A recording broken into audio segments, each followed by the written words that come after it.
तप्तजीवनं कुरुतं कर्मशां श्रवणमङ्गलं श्रीमदां भुवि नन्ति ये पुरिदा।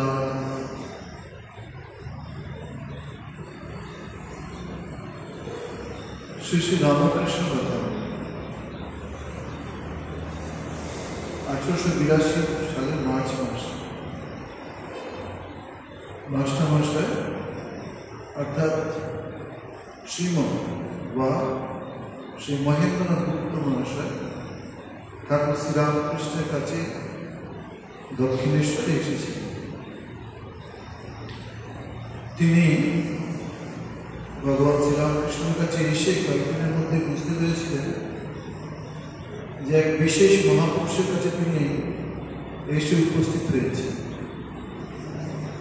তিনি নিজে পণ্ডিত মানুষ ছিলেন, বিদ্যা বুদ্ধিমান, কলকাতার বুকে জন্ম হয়েছে, পড়াশোনা হয়েছে, অধ্যাপনা ভালো করেছেন, অধ্যাপনার কাজেও ব্রতী ছিলেন। এই তার বুঝে নিতে অসুবিধা নেই যে যার কাছে তিনি আসছেন তার মধ্যে জিসাস ক্রাইস্টের সত্তাও দেখতে পাচ্ছেন, মহাপ্রভু শ্রী চৈতন্যের সত্তাও দেখতে পাচ্ছেন। যত আসছেন ততই তিনি বিস্মিত হচ্ছে, মুক্ত হচ্ছে।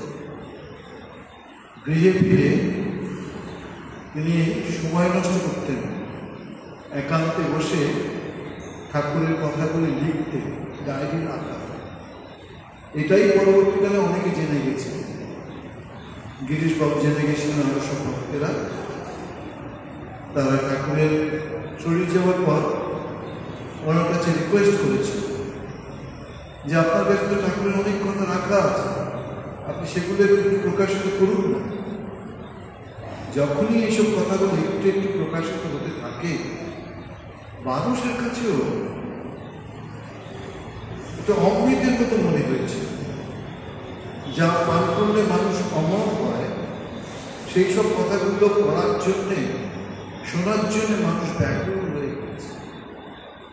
যত দিন যাচ্ছে এই যে কথামৃত শুধু তো বাংলায় নয়, শুধু তো ইংরেজিতে নয়, ভারতবর্ষের সমস্ত ভাষাতেই তা অনুদিত হয়েছে বলে মনে হয়।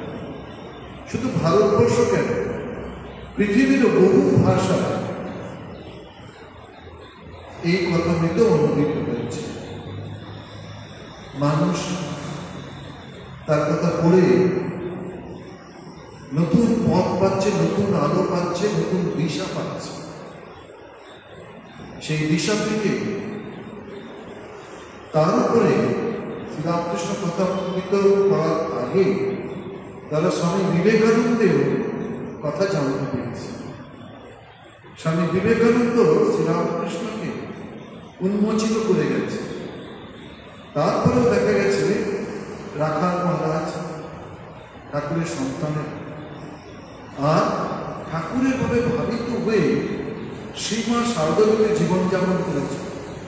তার কাছে অনেক ভক্ত আসতে, তিনিও ঠাকুরের কথা, ভগবানের কথা বা ভগবান কথাগুলো শোনাতেন। মাস্টারমশাই যতদিন বেঁচেছেন ততদিন তিনি এই সাগরের জল, তোলা জল সকলের কাছে বিতরণ করতেন। সকলের পিপাসা মুক্ত করতেন। তো তিনি ঠাকুরের কাছে দক্ষিণেশ্বরে গেছেন। সেই ছোট ঘরটা কয়েকদিন আগে দেখছিলাম, অনেক পুরনো একটা ছবি। আমরা তো দক্ষিণেশ্বরে এইগুলো দেখেছি, কিন্তু ছবিটাই দেখলাম ঠাকুরের যে ঘর পেছন দিকে, সেখান থেকে দেখা যাচ্ছে যে এন্ট্রান্সের দিকেও বড় একটা গাছ। নহবতের কাছে যে এখন রানীর আসনে ঘর আছে, সেটা আমি দেখতে পেলাম না, ওটা অনেক পরে হয়েছে। ওখানেও নহবতের কাছেও দেখলাম বেশ কয়েকটা গাছ। অদ্ভুত তার দৃশ্য, কবে তোলা খেয়াল করতে পারছি না, কিন্তু ছবিটা দেখে পরম আনন্দিত হয়েছে। সেই জায়গায় মাস্টারমশাই কয়েকদিন আসতে করছেন। একদিন এসেছেন, বেশ কিছুটা সময় থেকেছেন, ঠাকুরের কথোপকথন শুনেছেন? তারই একটি জায়গা সন্ধ্যা হইল, ঠাকুর ঈশ্বর চিন্তা করিতেছে। মাস্টারকে বললেন, তুমি নরেন্দ্রের সঙ্গে আলাপ করো কি? আমায় বলবে এরকম ছেলে, যে হাঁড়ির সঙ্গে যে সরা লাগে। ঠাকুরের কাজ ছিল ঠিক সেইভাবে আয়োজন করবে। আর এই একটি মানুষ দিবারাত্রি নিশি দিন শুধু ঈশ্বর চিন্তা, ঈশ্বর চিন্তা, ঈশ্বর নিয়ে মগ্ন। আরতি হইয়া গেল, মায়ের আরতি। ভবতারিণী সহ অন্যান্য মন্দিরে আরতি হয়ে যায়, শিবের মন্দির, রাধাকান্ত মন্দির। মাস্টার অনেকক্ষণ করে চাঁদনির পশ্চিম ধারে নরেন্দ্রকে দেখতে পাই। সেই নরেন্দ্র, যে নরেন্দ্র 11 সেপ্টেম্বর আমেরিকার মুখে ঠাকুরের কথা বলেননি, ভারত আত্মার কথা বলেছে, আমেরিকার আত্মাকে জাগিয়ে দিয়েছে। পরস্পর আলাপ করতে লাগে। একটা অদ্ভুত ঘটনা। মাস্টারমশাইয়ের মতো এরকম বিজ্ঞান বুদ্ধিমান মানুষ, যিনি সংসারী হয়েও মুক্ত মানুষ, যার কাছে ভগবান তার কথাগুলো সব সমর্পণ করে গেছে। পরবর্তীকালে ঠাকুরের দর্শন তিনি পেলেন। ঠাকুর মাঝে মাঝে বলতেন, আচ্ছা এই লেখাটা তুমি বুঝতে পেরেছ, ওই জায়গাটা ঠিক করেছ, এরকম শোনা যায়। নরেন্দ্র বললেন, আমি সাধারণ ব্রাহ্ম সমাজে কলেজে পড়তেছি, রাত হইয়াছে, মাস্টার এবার বিদায় গ্রহণ করিবেন, কিন্তু চাইতে আর পাইতেছে। এই ঠাকুরকে যতবার থাকে ততবার মনে হয় এরকম প্রিয় মানুষের কাছ থেকে কি করে যাবে।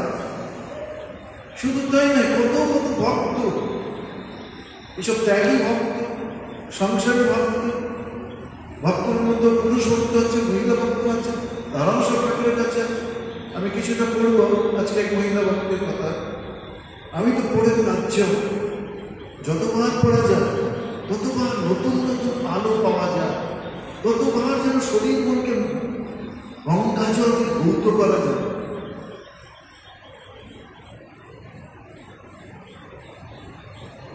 তাই নরেন্দ্র নিকট যদি আসিয়া ঠাকুর শ্রীরামকৃষ্ণ বুঝতে লাগে,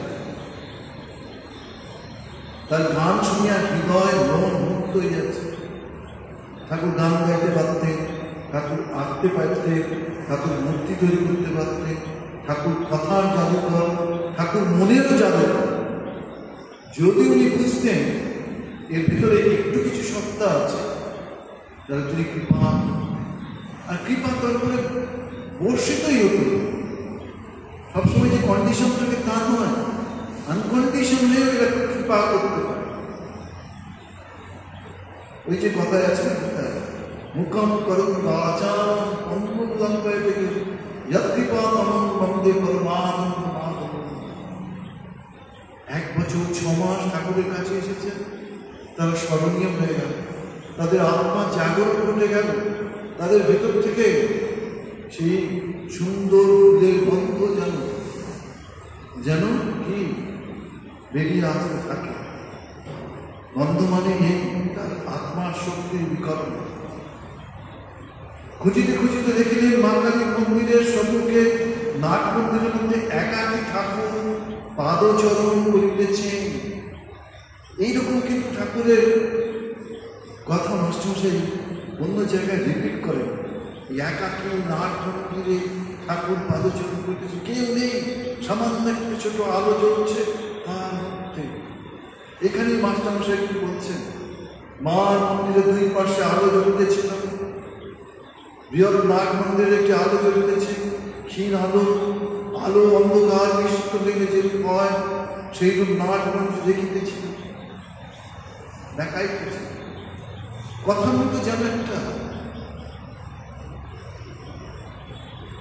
একটা নাটকের সিন। এমনভাবে তিনি লিখেছেন যে যারাই পড়বে তাদের মধ্যে সেই পরিবেশটা যেন তিনি তৈরি করে দিতে পারেন। একটু চিন্তা করলেই তিনি বলছেন কেউ না কেউ তোমাকে সাহায্য করবে। যত চিন্তা করবে তত ঈশ্বর তোমার কাছে এসে ধরা দেবে। আর আমরা বিজ্ঞানের যুগে, জাগতিক উন্নতির যুগে আধ্যাত্মিকতা থেকে নিজেদের সরাতে চাইছি, সেগুলো আমরা বিশ্বাস করছি না, যার ফলে মানুষের সন্দেহ, নাস্তিকতা এইসবগুলো বেড়ে যাওয়ার ফলে মানুষের জীবনের ছন্দ সব কেটে যাচ্ছে। মানুষের ভিতরে শান্তি যেন আরো দূরে এসে দাঁড়াচ্ছে। মাস্টার ঠাকুরের গান শুনে আত্মহারা বেরোচ্ছে, যেন মন্ত্রমুগ্ধ সর্ব। শুধু মাস্টারমশাই নয়, যারাই এসেছে মন্ত্রমুগ্ধ একেবারে, একটি কথা তাদের নেই, চুপ করে ঠাকুরের কথাগুলো শুনছে। যত শুনছে ততই মনে হচ্ছে আহা আরেকটু যেন শুনতে পাই। এই করতে করতে করতে করতে কোথা দিয়ে যে দিন চলে যায়, রাত চলে যায়। একটি ঘটনার কথা মনে করছে। শ্রীরামকৃষ্ণ অনুধ্যান বলে একটি বই লিখেছেন স্বামী বিবেকানন্দের অনুযায়ী মহেন্দ্রনাথ। সেখানে একটি ঘটনা অনেকদিন আগে করেছে, মাঝখানে বোধহয় একদিন মনে করেছে বলেছে। সেটি আর কিছু নয়, একজন মানুষের বাড়িতে কেউ রোগাক্রান্ত হয়েছে। বাড়ির সবাই বলেছে যাও ওষুধটা এনে নাও, অসুস্থ হয়ে পড়ে আছে। তিনি সকালবেলা বেরিয়েছেন, কিছুটা আসতেই দেখেন একটা বাড়িতে অনেক জটলা। জিজ্ঞাসা করছে, কেউ কিছু বলছেন? এটা মহেন্দ্রনাথ লেখা, আমি তো চোখে দেখিনি, কিন্তু ঘটনাটা এরকম তিনি লিখেছেন যে মানুষটি যখন কেউ কিছু বলছে না তখন নিজে থেকে একটু ফাঁক করে জানলায় সে দেখতে আরম্ভ করলেন। কোথা দিয়ে যে রাত 9টা বেজে গেছেন তিনি বলছেন, আমি বুঝতে পারি না। রাত 9টা কোথায় সকাল, কোথায় রাত 9টা, খাওয়া নেই দাওয়া নেই। এই কি আশ্চর্য তাজ্জব! সত্যি শ্রীরামকৃষ্ণ তাজ্জব মানুষ। পৃথিবীর বুকে কত বছর, স্বামী বিবেকানন্দের কথায় 10,000 বছর এরকম মানুষ আসে কিনা সন্দেহ। কবে জিসাস ক্রাইস্ট পৃথিবীতে এসেছে, কবে মোহাম্মদ এসেছেন, কবে মহাপ্রভু এসেছেন। শ্রীরামকৃষ্ণের আলো দেখুন, যত সময় যাচ্ছে কি বলে ছড়িয়ে পড়ছে এক দিক থেকে এক দিক। কি আমরা ছোটবেলায় বেলুড়মঠ দেখেছি, আজকে কোন বেলুড়মঠ দেখছি, কোন মায়ের বাড়ি দেখেছি জয়রামবাটি, আজকে মায়ের বাড়িটা কি দেখছি, কোন মায়ের বাড়ি বা মায়ের জায়গা বাগবাজার কি দেখেছি, এখন কোথায়। যত সময় যাচ্ছে ততই মা তার এক একটি পাপড়ি খুলছে, সহস্রদল পদ্ম হচ্ছে, একটা করে পাপড়ি খুলছে। আর জগৎ বিশ্ব চাই কি, এরপর কি আছে? এই মা শ্রীমা সারদা দেবী, যিনি পর্দার আড়ালে, বস্ত্রের আড়ালেই সবসময় নিজেকে লুকিয়ে রাখতেন, ঠাকুরই উন্মুক্ত করে দিয়ে গিয়েছে। এখন তুমি কি কিছু করবে না, সবই আমাকে করতে হবে। শ্রীমা কিন্তু আমাদের বাড়ির মায়েদের মতোই বলেছিলেন, আমি মেয়ে মানুষ, আমি কি করতে পারি? না গো, আমি করেছি, তোমাকে ঠিক কত করতে হবে। কত মানুষ মায়ের কাছে চলে আসবে, দিন নেই, রাত নেই, দুপুর নেই, বিকাল নেই, মায়ের চরণপদ্ম দর্শন করতে কিভাবে তার আকর্ষিত হতো। যেমন ঠাকুরের আকর্ষণ, তেমনি মায়ের আকর্ষণ। জন্মান্তরে বোধহয় সর্বত্র ছিল, সেই সব মানুষ ছুটে ছুটে আসবে। আজ দেখুন ভারতবর্ষে কানায় কানায় সব আশ্রম নাইলে প্রাইভেট আশ্রম, নাইলে ভাবপ্রচার পরিষদ। আমিও বছর 4.5 বছর ভাবপ্রচারের সঙ্গে যুক্ত ছিলাম। এখানে আসার আগে মেট্রিগঞ্জ বলে south north Bengal heritage centre, এই আসাম এবং বেঙ্গলের মধ্যেই আমাদের যাওয়া আসা ছিল। একটা সময় মালদা পর্যন্ত ছিল, পরে ভাগ হয়ে গেল উত্তরাঞ্চল 1, উত্তরাঞ্চল 2। সেখানে দেখেছি 30 বছর আগে একটা বড় ঘর, আর যখন নতুন মন্দির করছে 30 বছর পরে, আপনি ভাবতে পারবেন যা দরকার সব চলে আসতে, প্রাইভেট সেক্টর সেটাতেও আমরা অপেক্ষা করে আছি। এই দ্বীপগুলো ঠাকুরের প্রদীপ কমে আমরা নিয়ে যেতে পারব, দ্বীপগুলোর ভেতরে কবে আমরা ঠাকুরের ভাব ছড়াতে পারব, যেন মন্ত্রমুগ্ধ সর্ব একখানে সংকুচিত ভাবে ঠাকুরকে জিজ্ঞাসা করবে, আজ আর কি গান হবে? ঠাকুর চিন্তা করে বললেন, না আজ আর গান হবে। এই বলিয়া কি যেন মনে পড়লো, অমনি করলে তবে এক কর্ম করো, আমি বলরামের বাড়ি কলকাতায় যাব, তুমি যেও, সেখানে গান। ভগবানের ইচ্ছা প্রথম তার কেল্লা হচ্ছে এই দক্ষিণের, পরের কেল্লা কলকাতায় বলরামবাবু বাড়ি। বলরাম বসু মহাশয় তাদের বাড়িটা এখন রামকৃষ্ণ মিশনকে দিয়ে দিয়েছে। এখনো সকাল বিকাল কত কত ভক্ত যাচ্ছে।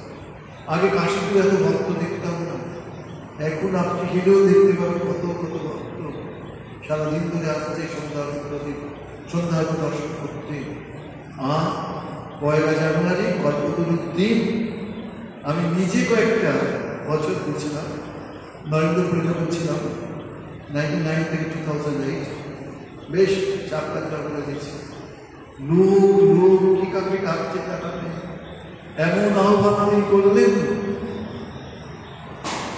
এমন আহ্বান তিনি সেদিন করেছেন কল্পতরুকে, আর কি তোমাদের আশীর্বাদ করি, তোমাদের চৈতন্য লাভ করো। সেই আশীর্বাদে কত কত ভারতবর্ষ, বাংলার বিভিন্ন প্রান্ত তো বটে, ভারতবর্ষ নানা জায়গা থেকে মানুষ আসে। আজ আবার মনে করছে ঠাকুরের জন্ম থেকে দিনগুলো, একটা সময়ে 1-2 গাড়ি আসতো ঠাকুরের জন্মদিনের জন্য মঙ্গলারতি দেখবেন করে ভোরবেলা। আর আজ আপনি অবাক হয়ে যাবেন, নিজে একবার বড় করি বেলুর মঠে ঠাকুরের জন্মতিথিতে আমি মঙ্গলারতিতে থাকি। আর দুর্গা পুজোর সেও এক বিশাল ব্যাপার, বিশাল ব্যাপার। আমরা দেখেছিলাম বেলুর মঠের নাট মন্দিরে, তার আগে তো সেই পুরানো বাড়ি, পুরানো ঠাকুর বাড়ি, তার নিচে হতো। এই হতে হতে হতে হতে আমরা 85 পর থেকে দেখি নাট মন্দির এত ভিড় হলো যে নাট মন্দির থেকে পশ্চিম দিকে দরজার কাছে ওখানেও সব দেখতে পেত, ওখান থেকে হয়ে পায় পুজো। আর এখন তো বাইরে সব রাস্তাঘাট সব জ্যাম। মাস্টার শ্রীরামকৃষ্ণ, তুমি জানো বলরাম বসুর বাড়ি? মাস্টার আজ্ঞার নাম শ্রীরামকৃষ্ণ, বলরাম বসু ঘোষপাড়ায় বাড়ি। সংস্কার, বলরাম বসু পিতা রাধারাম বসু কি ভক্তিভাবে বৈষ্ণব মানুষ ছিলেন। তাদের জমিদার ছিল, সেই জমিদারি কাজকর্ম সব ছেড়ে দিয়ে কখনো পুরুষোত্তম ক্ষেত্র বা শ্রীক্ষেত্র, কখনো বৃন্দাবন, কখনো অন্য জায়গায় তাদের বাড়িতে জব ধ্যান। সেই পরিবারের পুত্র তো বলরাম বসু মহাশয় ঠাকুরের কাছে এসে তারও মনে হলো যে 10-12 বছর ধরে তিনি শ্রীক্ষেত্রে রোজ মন্দিরে যান, রোজ মন্দিরে প্রণাম করেন, রোজ মন্দিরে বসে জপ ধ্যান প্রার্থনা সাধু সঙ্গ ইত্যাদি করেন। এই কি ঠাকুরকেই তো মনে হচ্ছে যেন সেই দারুণিকই সাক্ষাৎ জগন্নাথ এখানে আবির্ভূত হয়েছেন তিনি, যিনি জগন্নাথ রূপে পৃথিবীতে আবির্ভূত হয়েছে। গেলেন না কলকাতা থেকে, এসেছিলেন তার আত্মীয় স্বজন শ্রীক্ষেত্র তাকে এই কলকাতায় নিয়ে এসেছিল, পাছে সে সন্ন্যাসী না হয়ে যায়, ঘর বাড়ি ছেড়ে অন্য জায়গায় চলে না যায়। এই ছিল ভাবনা। কলকাতায় এসে এই ঠাকুরকে দেখে তিনি আর মুক্ত হয়ে গেলেন। তাকে আবার কলকাতা থেকে নিয়ে যাওয়ার জন্য তার আত্মীয়রা ব্যস্ত। কেন? সে তার স্ত্রীকে নিয়ে যাচ্ছে, তার পুত্রকন্যাদের নিয়ে যাচ্ছে, তার আত্মীয়দের নিয়ে যাচ্ছে, তার শিক্ষকদের নিয়ে যাচ্ছে, তার শ্বশুরকুলকে সব নিয়ে যাচ্ছে সব। এমন একটা সময় এলো যে তার এখান থেকে তাকে সরিয়ে দেবে এরকম একটা অবস্থা হয়েছে কলকাতাতে। ঠাকুরকে এসে তার মনের কথা বলেনি, ঠাকুর মনের কথা তো করতে পারতেন, তুমি সর্বজ্ঞ সর্বশক্তিমান। তিনি বললেন কিছু হয়েছে কি বল না? বলে হ্যাঁ, আমার আত্মীয়, তারই কলকাতার বাড়িটা, তিনি চান না আমি আপনার কাছে আসি।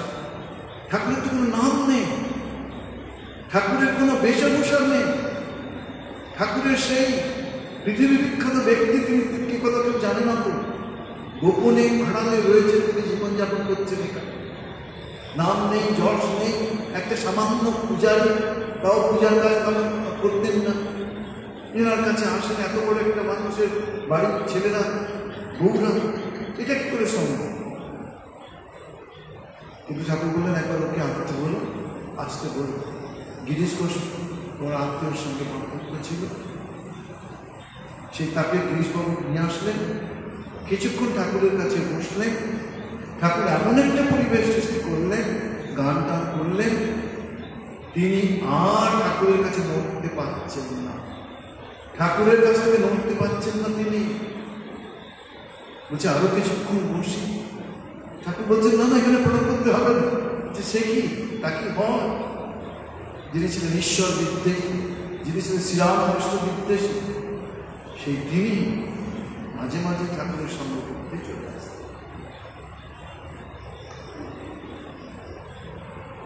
শ্রীরামকৃষ্ণ মাস্টারের সঙ্গে নাট মন্দিরে বেড়াইতে বেড়াই।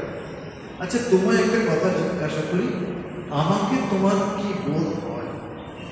এটা আমরা প্রায় সময় একে ওকে দেখি ঠাকুর জিজ্ঞাসা। নরেনের ক্ষেত্রেও কিন্তু একটু অদ্ভুত।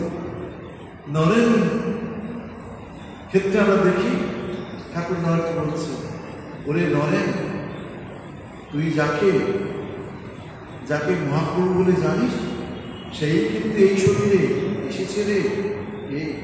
আবার বিজ্ঞান স্বামীজিকে বলছেন, ওরে বৃন্দাবনে সখীদের নিয়ে নেচেছিল, জানি যে নেচেছিল সেই তোর সামনে দাঁড়িয়ে আছে রে। এরকম ভাবে তিনি প্রকাশিত করেছিলেন যারা বিশেষ বিশেষ যোগ্যতা সম্পন্ন মানুষ। কিন্তু সকলের ক্ষেত্রে সবটাই তখনই প্রবেশ করে যায়নি, তারা ধীরে ধীরে ঠাকুরকে বুঝেছে। যখন বুঝেছেন, সেই বোঝাটা কেমন স্বামী তুলিয়ানন্দজি মহারাজ বলছে।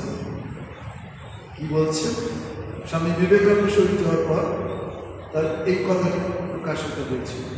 কিরকম বলছে, আকাশের চাঁদ জলাশয়ে পড়ে, পূর্ণিমার চাঁদ জলাশয়ে পড়তে, তখন মাছেরা সেই চাঁদকে তাদের আপন ভেবে সেই চাঁদকে নিয়ে খেলা করে, চাঁদের ছবি।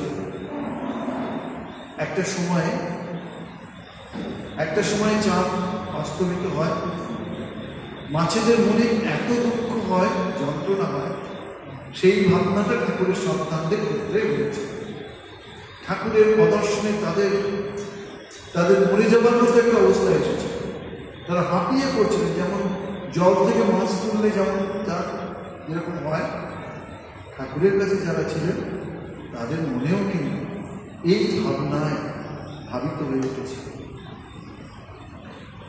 মাস্টার চুপ করে আছে, ওই যে জিজ্ঞাসা করেছেন, আচ্ছা আমাকে তোমার কি মনে হয়? পরে বসলাম, সে বলছে, পরে ঠাকুর আবার বলছে, আচ্ছা আমার কতটা কি হয়েছে, কি বোধ হয় আমার কয়া না জ্ঞান হয়েছে? মেরা উপলব্ধি कैसे মাস্টার? আনা এ কথা বুঝতে পারছি না, তবে এরকম জ্ঞান বা এরকম প্রণাভক্তি বা বিশ্বাস বা বৈরাগ্য বা উদার ভাব কখনো কোথাও দেখি না। সত্যি কথায় পাতায় পাতায় আধ্যাত্মিক ভাবের কথা রয়েছে, যেই করবে সেই মুক্ত হবে। ঠাকুর এক জায়গায় কথা বলতে বলছে, কত কথাই আছে। এক জায়গায় বলছি, ওগো রোজ ঘুটি মাজতে পারে, ঘুটি রোজ না মাজলে কি গতিতে কালো ছাপ পড়ে গেল। আমাদের অন্তরে প্রকৃত সত্তাকে উন্মোচিত করার জন্যে নিত্য ভগবানের নাম শোনাতে হবে, নিত্য ভগবানের দ্বারা চিত্ত শুনতে হবে, মন শুনতে হবে, দেহ শুনতে হবে। মাও বারবার বলতে, বাবা দেহ শুদ্ধি হয়েছে তো, দেহ শুদ্ধ না হলে কিছু হবে না বাবা। আর মন্ত্র দীক্ষা নিতে হয়, মন্ত্র দীক্ষার মাধ্যমে দেহ শুদ্ধ হয়। কখনো বলতেন ধর্মীয় স্থানে 3 রাত্রি থাকতে হয়, এই ঠাকুরের কাছে, তারপর জয়রাম বাটিতে, জয়রামের কথা মনে করছি, স্বল্প মাঝে বিশেষ ইচ্ছা জয়রাম বাটিতে মায়ের একটা আশ্রম তৈরি হোক, একটা মন্দির তৈরি হোক। হয়েছে, সুন্দর মায়ের মূর্তি হয়েছে। যেখানে মায়ের জন্ম শোনা গেছে সেখানেই মাটি করতে করতে একটি শিবলিঙ্গ পাওয়া গেছে। মা বলতেন এটা শিবলিঙ্গই, জানি না মা কেন বলেছেন। ছোট্ট একটি কালো মতো শিব, যেখানে শিবজি থাকে সেই তারই পাশে যে রাখা আছে এই নবত 3 রাত্রি থাকলে দেহ মন শুদ্ধ হবে বাবা।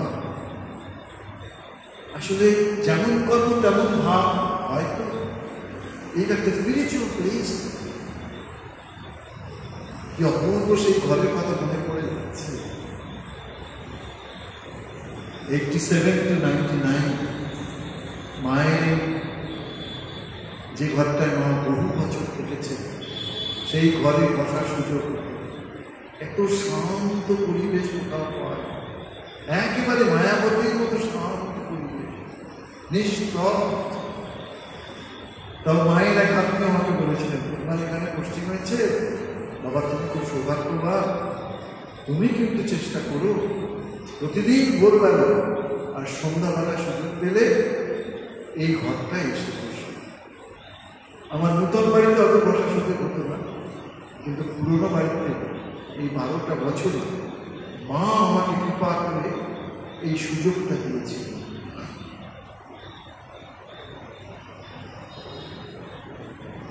মাস্টার কি বলছে, আমায় কথা বুঝতে পারছি না, তবে এরূপ জ্ঞান বা প্রেমাভক্তি বা বিশ্বাস বা বৈরাগ্য উদার ভাব কখনো কোথাও দেখি নাই। হ্যাঁ, আজ দেখুন শুধু ঠাকুরের কথা আমরা লিখছি তা নয়, ভারতবর্ষের মানুষ লিখছে তা নয়, বড় বড় পণ্ডিত বিদুষী মানুষও ঠাকুরের কথা লিখছে, তারাই ঠাকুরকে প্রচার করছে। ম্যাক্সিমুলার ঠাকুরের কথা লিখে,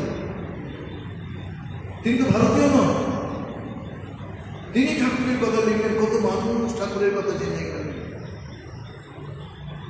রোমারোলা তিনিও তো ভারতবর্ষের নন, তিনিও তো বিদেশে জন্মেছেন, সম্ভবত ফ্রান্সের মানুষ। তিনিও দেখুন ঠাকুরের কথা লিখলেন, তিনিও প্রচার করলেন ঠাকুরের কথা। আবার খ্রিস্টান বিশারদ তিনিও লিখেছিলেন ঠাকুরের কথা।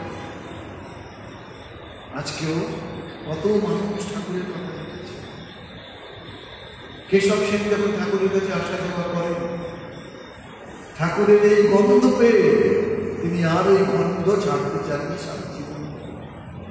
ঠাকুর ময় হয়ে উঠেছে। তিনি একবার ঠাকুরের কাছে প্রার্থনা করেছেন, আপনি যদি একটু সুযোগ দেন, আপনার কথা একটু পত্রপত্রিকায় লিখি। ঠাকুর বলেছিলেন, ওগো তোমাকে নিয়ে ভাবতে হবে, যদি এখানকার কথা ইচ্ছা হয় প্রকাশিত হওয়ার, তাহলে হিমালয় পর্বত বাধা দিয়েও কিছু করতে পারবে। কে এই মানুষটা বলুন তো, কে এই মানুষটা যাকে দূর থেকে দেখছেন মথুরবাবু জমিদার দুপুরবেলা ঠাকুর খাওয়া দাওয়ার পর একটু মারছেন? এ কি শ্রীরামকৃষ্ণ বলতে গেলেন কি করে? এ তো দেখছি মন্দিরের ভবতারিণী। আবার দেখছেন যখন ফিরছেন তখন পিঙ্গলবর্ণ শিবজি যে শিবজির 12টা মন্দির রয়েছে, যে শিবজিকে নিয়ে হাজার হাজার কোটি কোটি বছর ধরে মানুষ, ভারতবর্ষের মানুষ চিন্তা করছে কি একই দেখে কারো কারো কাছে তিনি ধরা দিয়েছে। তিনি না ধরা দিলে তাকে ধরা খুব শক্ত, খুবই শক্ত। রাখা জমিদার বাড়ির পুত্র, তারা তো সেবা টেবা করার ইচ্ছা প্রথম থেকে দেখা যেত না। একদিন এসে ঠাকুরের কাছে দাঁড়িয়ে আছে, বলে সাধুর কাছে এসেছিস, একটু সাধু সেবা করতে হয় রে, একটু পায়ে হাত বুলিয়ে দে না। চুপ করে দাঁড়িয়ে আছে। হঠাৎ দেখুন কোথা থেকে একটা অল্প বেশ করলাম এলো চুলে, শাড়ি পরে ঠাকুরের কাছে এলে কয়েকবার ধরলেন, তবে ঠাকুরের শরীরের মধ্যে প্রবেশ করে।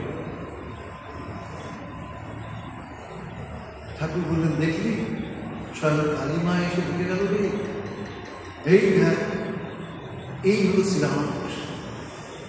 আজও তার ঘর বর্তমান, আজও সেই মন্দির বর্তমান, আজও সেই পঞ্চবটি বর্তমান, আজও তার কথা শুনতে পায় সেই মানুষরা। উড়ে তোরা কে কোথায় আছিস? আর তোদের না দেখে আমার ভালো লাগছে না, আমার ভালো লাগছে না। তোরা আয়, তোরা আয়। তার সেই তাকেই তো কত শত মানুষ ছুটে আসছে।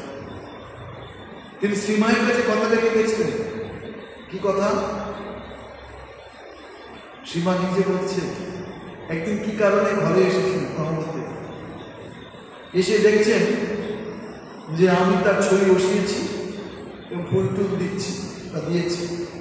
বলে, সে কি করবো, তোমরা এই ছবিতে ফুল দাও নাকি? কোথায় তোমাদের ফুলের ঝুড়ি? সেই ঝুড়ি থেকে ফুল নিলেন, নিয়ে নিজের ছবিতে নিজে মাথায় অর্থাৎ কপালে, বুকে, চরণে ঠেকিয়ে ফুল রাখলেন, বাইক পা।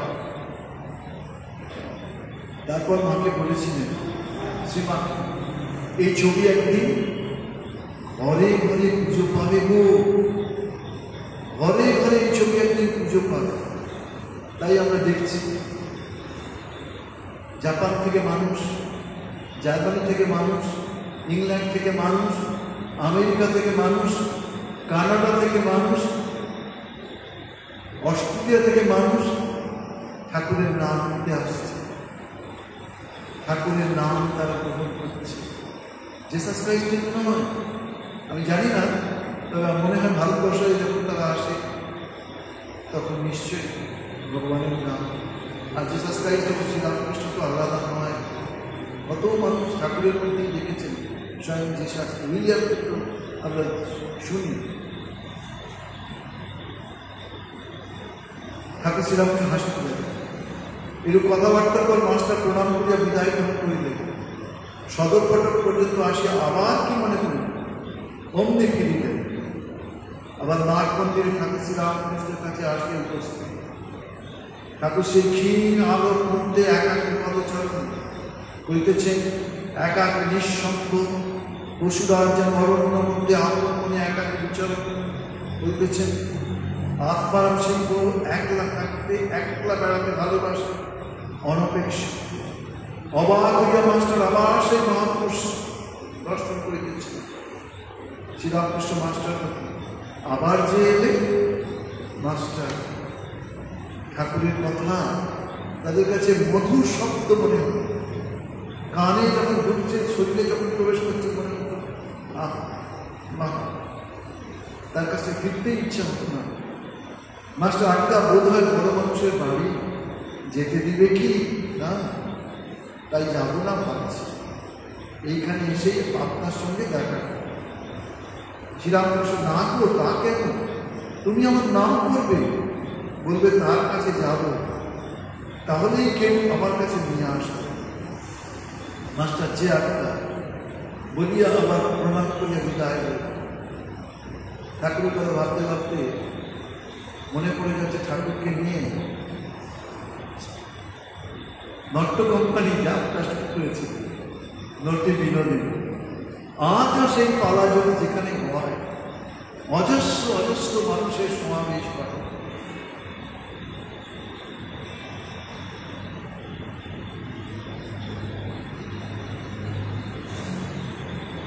গিরিশবাবুর কথা আলোচনা হলে নটি বিনোদীর কথা চলে আসে। গিরিশবাবুর কথা আলোচনা হলে ভগবান শ্রীরামকৃষ্ণের কথা চলে আসে।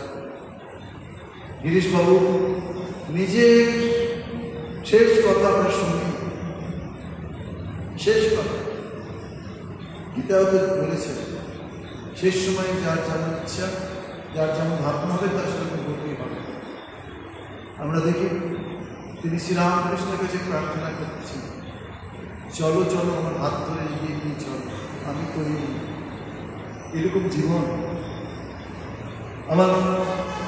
আজকে আরেকটু জানাবার ইচ্ছা হচ্ছে, এক একটি ক্যারেক্টার অপূর্ব, এক একটি ক্যারেক্টার। শ্রীরামকৃষ্ণের কাছে একটি মহিলা এসেছে, যে মহিলাটি স্বাধীন, আমরা করবো কিছু না, জন্ম থেকেই তার মাও তার মায়ের ক্যারেক্টার থেকে অভিভূত, তার পিতার ক্যারেক্টার থেকে অভিভূত। সংস্কার না থাকলে সত্যি জীবন ব্যর্থ। আর সংস্কার নেই বলে আমরা চুপ করে বসে থাকবো, এটাও তো পায় না। সংস্কার তৈরি করতে হবে। এই বন্ধুদের কাছে কতজন কত কথা বলত, কতজন কত কথা নানাভাবে শোনাতেন, কতজন বলতেন যাও একবার দক্ষিণেশ্বরে একজন আছে, সনক সনাতনের মতো তার ভাব। মহাপুরুষের দর্শন পেয়েছে, রাজি নয়, চলে গেল কেদারনাথের দর্শন। আবার একজন তাকে বললেন, মাগো দক্ষিণেশ্বরে দেখে এলাম এক অসাধারণ মানুষ করো।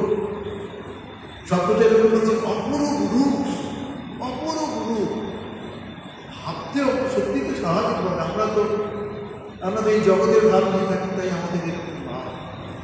শ্রীরামকৃষ্ণ জগতের কথা সঙ্গে সঙ্গে অতীন্দ্রিয় ভাবিত, মা কালীর ভাবে ভাবিত, রামের ভাবে ভাবিত, শ্রীকৃষ্ণের ভাবে ভাবিত, শ্রী রাধিকার ভাবে ভাবিত, শান্ত দাস্য বাৎসল্য মধু, সমস্ত ভাব ঠাকুরের মধ্যে।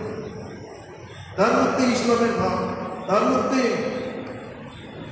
সব সম্প্রদায়ের মধ্যে ভাব, ঠাকুরের মধ্যেই তো।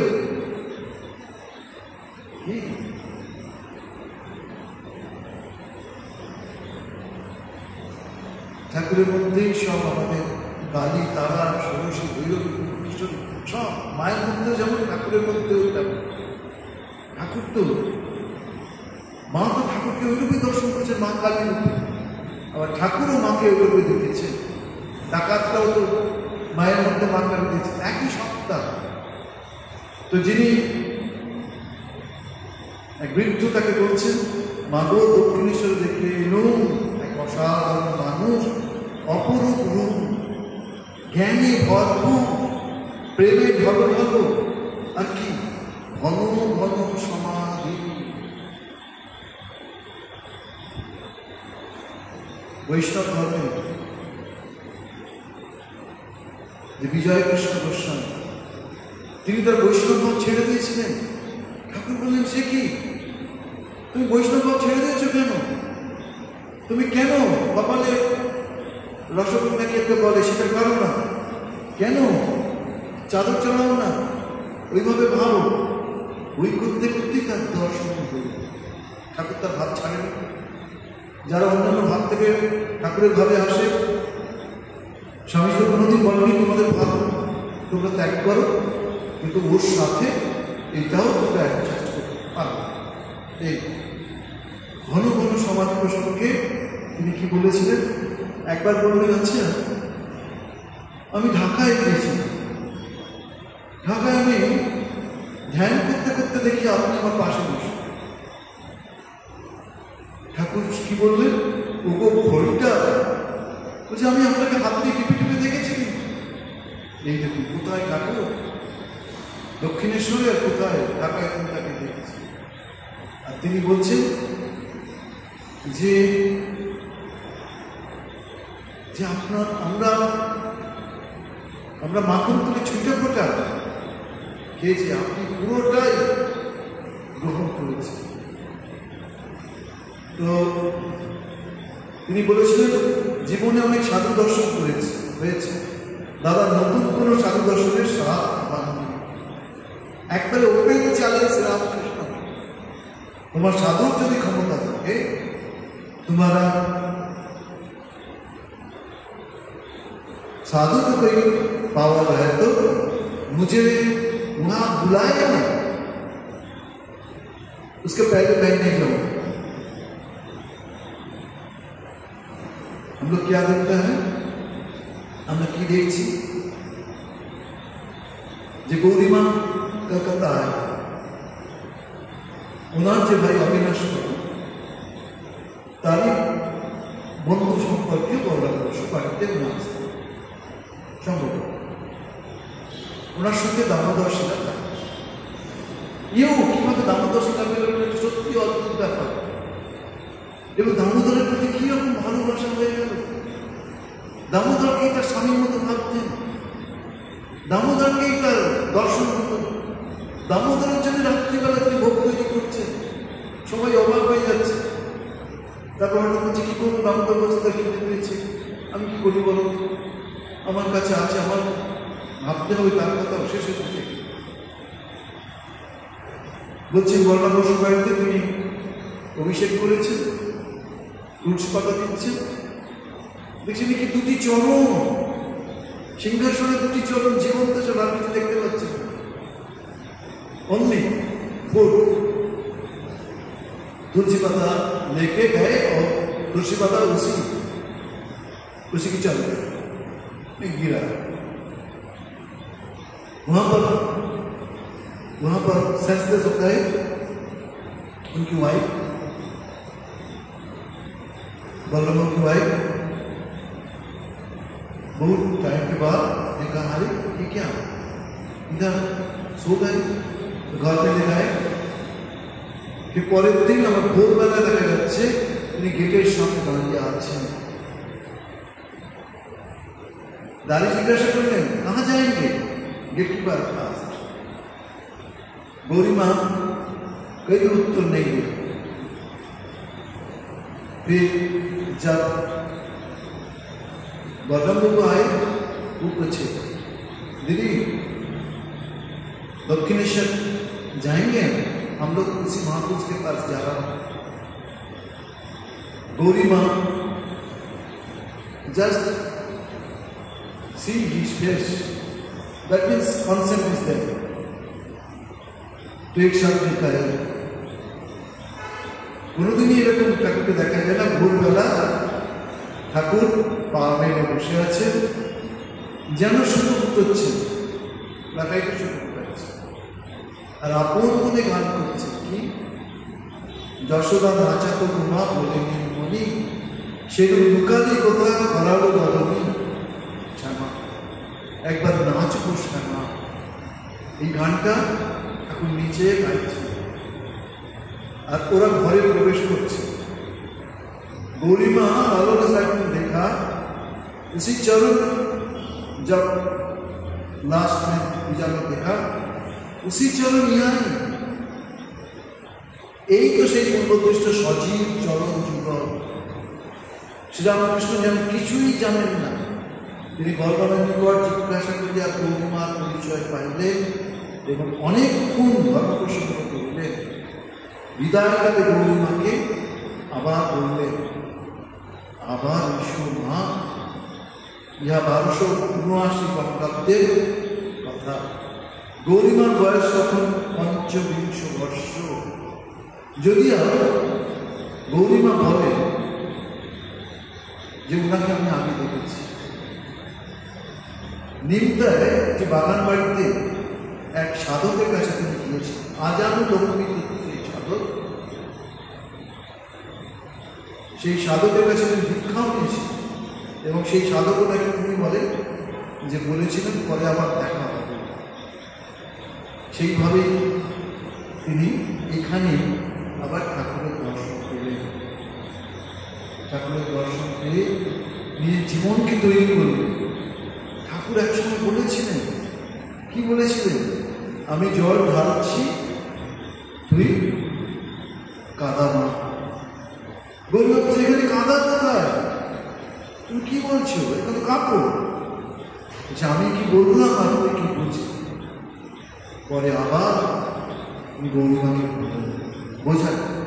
কি বোঝালে? যে কলকাতার আশেপাশে নারীদের কি অবস্থা, নারীদের শিক্ষা নেই, বাসস্থান নেই, সব দিকেই নারী পিছিয়ে রয়েছে। ওদের জন্য তোর জীবনকে সমর্পণ করতে হবে।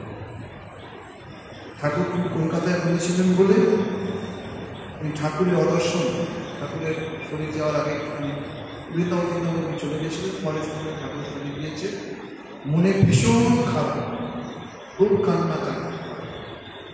তো আমরা দেখি পরবর্তীকালে তার কাছে অনেক বিধবা, শতভা এবং ছাত্রীরা থাকতেন, তাদের জীবন গড়ে তুলতেন তিনি নিজে।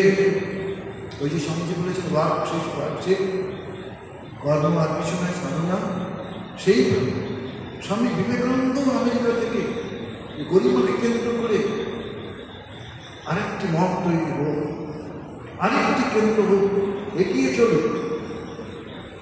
মা তো একটু নীরবে নিভৃতে থাকতে পছন্দ করেন। গরিমার এই ডাকাতে ভাবটা বা এইরকম ফিয়ারলেস ভয়টা স্বামীজিকে খুব প্রেরণা দিলেন। তিনি এই কথা বলতেন। আজ আমরা আমাদের ক্লাসকে আমি এখানে শেষ করতে চাইছি।